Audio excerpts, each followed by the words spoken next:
Pengine watu wanaimba maandamano. Maandamano ni nini?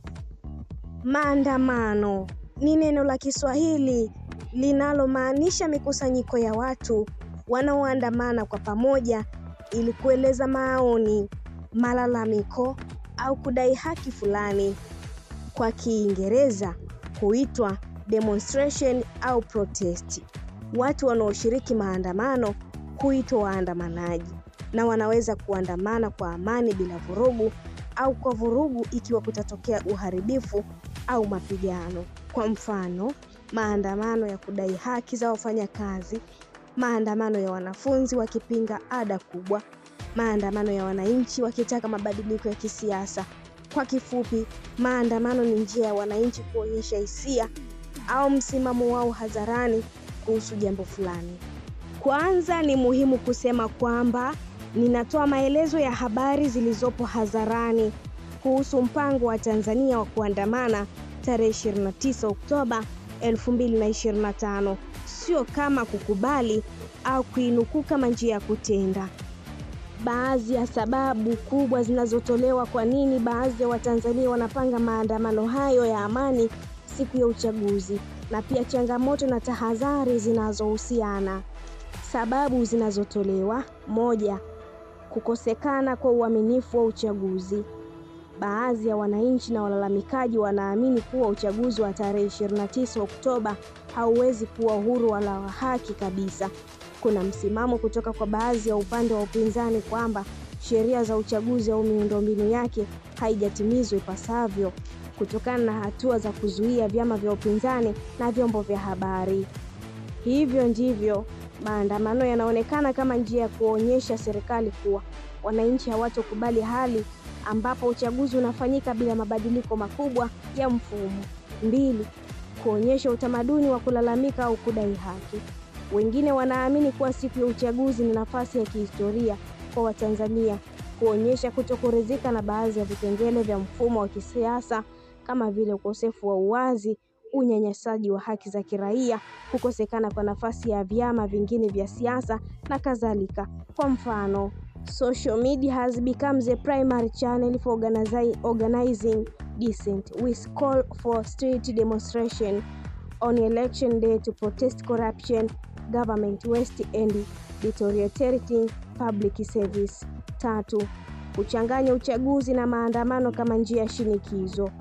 Kwa kuwa uchaguzi unafanyika siku hiyo hiyo, baadhi ya watu wanaona kwamba ni wakati muafaka kutumia siku hiyo kuandamana. Yaani si tu kupiga kura, bali pia kuonyesha kwamba wanataka mabadiliko zaidi ya uchaguzi. Changamoto na tahadhari. 1.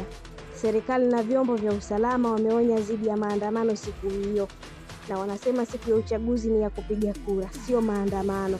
Kwa mfano, viongozi wa chama tawala Chama cha Mapinduzi CCM wametoa wito kwa vijana kupuuza kampeni za maandamano. Hali ya usalama. Kuna taarifa kwamba vyombo vya usalama vimeimarishwa ufuatiliaji na kuwa na tahadhari kubwa ikiwemo kuzuia maandamano yasiyoruhusiwa. Hatari ya vurugu. Ingawa maandamano yanapangwa kwa amani, kuna hatari ya kuwepo kwa mfululizo wa makosa, ukosefu wa maamuzi au matumizi ya nguvu na mamlaka kutoka kwa vyombo vya usalama ikiwa maandamano yataanza kujikinga au kuzoofika kwa utaratibu. Ushiriki wa wananchi. Kwa kuwa mpango bado unapatikana hasa kwenye mitandao ya kijamii na haujaorodheshwa rasmi, kuna hatari kwamba baadhi ya watu hawataandaliwa vya kutosha wakashiriki bila kuelewa kikamilifu madhumuni, hatari na matokeo. Maandamano ya amani ya tarehe 29 Oktoba nchini Tanzania yanachangiwa kwa sababu wananchi wana hisia za kukosa ushawishi katika mchakato wa uchaguzi na mfumo wa kisiasa. Wanataka kueleza hoja za kutokuridhika kuhusu haki, uwazi na uwakilishi. Ni njia ya kuonyesha badala ya kukubali hali iliyopo bila kujali nia ya amani. Kuna tahadhari kubwa kwamba siku hiyo itakuwa thabiti kisiasa. Kuna sababu nyingi kadhaa zinazopelekea wananchi wa Tanzania kujihamasisha kuandamana. Baadhi ya sababu hizo ni kama ifuatavyo: matakwa ya mabadiliko ya masuala ya uchaguzi na demokrasia. Kwa mfano, Chama cha Demokrasia na Maendeleo kilidai kuwa marekebisho ya sheria za uchaguzi uwajibikaji wa tume ya uchaguzi na kujumuishwa kwa wananchi katika mchakato wa katiba. Wananchi wanaona kuwa mfumo wa kisiasa hauwezi kuwajibika kikamilifu ikiwa hawawezi kushiriki na kuamua mbinu za uchaguzi na uwakilishi. Ukuaji wa gharama ya maisha na hali dhaifu ya kiuchumi. Kuna mlipuko wa malalamiko juu ya gharama ya maisha, mfumuko wa bei na hali ya uchumi ambayo wanadamu wengi wanahisi haifanyi vizuri. Kwa mfano, biashara. Hii inachochea hisia za kutokujulikana na kutokuwa na amani ya kiuchumi. Hivyo wananchi huona maandamano kama njia ya kuonyesha kutokuridhika kwao. Haki za kiraia na uhuru wa kujieleza. Wananchi wanahisi kuwa haki zao za kujieleza, kujumuika na kushiriki si za uhakika. Sheria na vitendo vya kuzuia maandamano. Shughuli za vyama vya upinzani na vyombo vya habari vimechochea malalamiko. Kwa mfano, baadhi ya maandamano yalikuwa na msisitizo wa uhuru wa vyama vya upinzani na kuondolewa kwa vizuizi vya mikutano ya kisiasa. Migogoro ya ardhi, makazi na rasilimali. Kuna makundi ya jamii ya wachache au makundi ya kiasili kama wakazi wa eneo la Ngorongoro Conservation Area waliotaka kulinda haki zao wakati wa mpango wa uhamasishaji wa mabadiliko ya makazi. Hii inaongeza hisia kwamba serikali au vyombo vya mamlaka hawashirikishi wananchi kikamilifu na hivyo wananchi kuonekana kulazimishwa kujibu. Kwa kifupi, maandamano mara nyingi yanatokana na hisia ya kutokuvumilika zaidi, hali ya kutokuwa na ushawishi, ugumu wa gharama ya maisha, kutokuwepo kwa uwajibikaji na kuondolewa kwa nafasi ya raia kushiriki kikamilifu. Pengine unaweza kujiuliza, kwa nini Chama cha Mapinduzi CCM na vyama kadhaa vingine vinapinga maandamano ya amani siku ya uchaguzi yaliyopangwa kufanyika tarehe 29 Oktoba ya mwaka 2025? Kuna sababu kadhaa ambazo zinajitokeza wazi katika kauli na vitendo vya chama hicho. Sababu kuu: moja, kutaka kuhifadhi mpangilio wa uchaguzi na kutokuruhusu vurugu. CCM imesema wazi kwamba siku ya uchaguzi ni kwa ajili ya wananchi kupiga kura, sio kwa ajili ya maandamano ya namna nyingine. Kwa upande wao, wanaona maandamano siku hiyo yanaweza kusababisha vurugu, urasimu wa usalama, kuhatarisha mchakato wa uchaguzi na kusababisha hali ya kutokuwa na utulivu.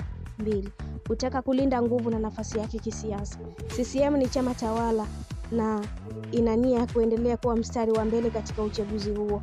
Maandamano yanayotolewa mara nyingi yanaonyesha ukosefu wa imani kwa mchakato wa uchaguzi na mfumo, kitu ambacho chama kinaweza kuona kama tishio kwa nafasi yake. Kwa hivyo chama kinapinga maandamano kwa kuwa yanaweza kutokea kama kivutio cha kutokuridhika ambacho inaweza kudhoofisha mguso wa chama hicho na kuamsha misukosuko ambayo chama kinaona itavuruga utulivu wake wa kisiasa. Hofu ya athari za kiusalama na athari kwa wazi. Katika kauli ya viongozi wa CCM imetolewa wito kwa vijana na jamii kwa ujumla kutokuwa sehemu ya maandamano kwa sababu wale ambao hawatasafiri haraka wakiingia ndani ya maandamano, hasa watu wenye ulemavu, wazee, wanawake, wanaweza kuathirika zaidi iwapo maandamano yatageuka vurugu. Kwa hiyo chama kinajieleza kama linafanya hivyo kwa ajili ya kulinda amani na kulinda jamii. Kwa nini hii ina maana kwa uchaguzi na siasa?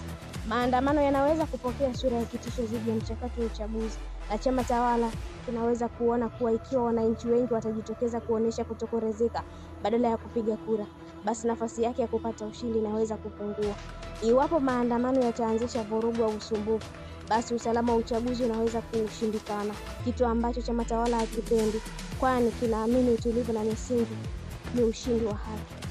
Kwa chama, kupinga maandamano pia ni sehemu ya mbinu za kisiasa, kuonyesha kuwa wao wako upande wa amani na utawala mpole, na kwamba wale wanaopinga chama kwa kutumia maandamano ni wa kuvuruga au wapinga utulivu.